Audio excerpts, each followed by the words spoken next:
কথা বললাম, সে হয়তো পাস করতে পারে না, পারিবারিক কোনো অসুবিধা ছিল, হয়তো মা মারা গেছে, বাবা মারা গেছে, আর্থিক অসুবিধা ছিল, এখন আমাদের সাথে মিশা, আমি মনে করি সে আমাদের সাথে এমএ পাস হয়ে গেল।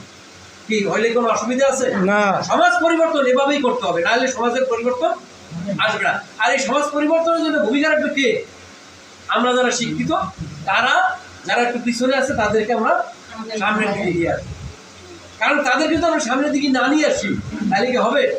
দেখেন, আজকে জেনি 8 পাস, তাকেও জিজ্ঞাসা করলাম, মোবাইল নাম্বারটা কিন্তু কেউ বাংলায় বলে না।